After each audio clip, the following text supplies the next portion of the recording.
Vous savez, moi j'ai d'habitude de dire que j'ai gouverné dans la douleur. Parce que j'ai passé mon temps à faire des ajustements.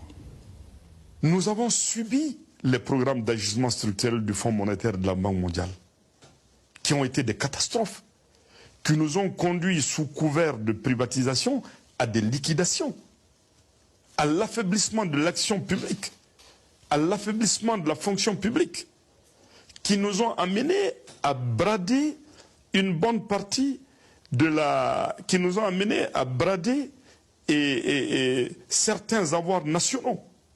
Mais le problème, c'est que nous étions dans un pays fragilisé par les conflits. Nous étions dans un pays, si nous voulions affronter ces organisations internationales, si nous voulions affronter des multinationales pour mieux négocier le prix de l'or, le prix du coton, il nous fallait un consensus national.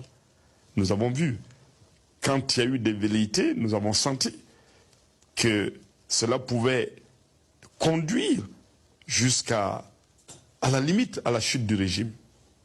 À partir de 1990, l'idée a commencé à circuler que finalement nos pays, je ne dis pas seulement le Sénégal, nos pays avaient fait toutes ces années de l'ajustement économique, structurel, mais que ça n'avait pas produit les résultats qu'on en attendait.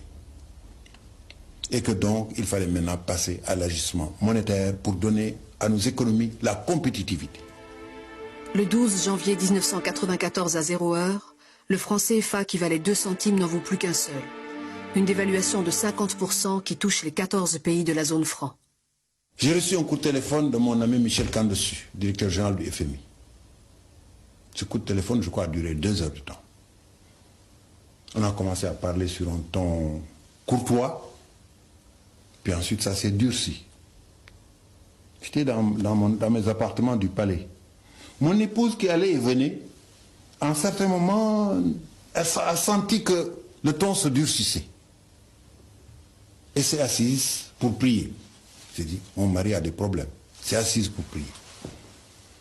Et Michel Kandessu me disait, en résumé, Président, vous avez été très courageux, mais ça ne suffit pas.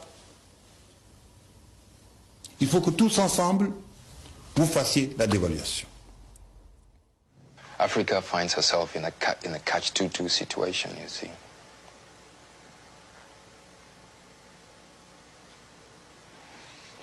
She better watch what she says here and there, or else you don't get that aid or that assistance.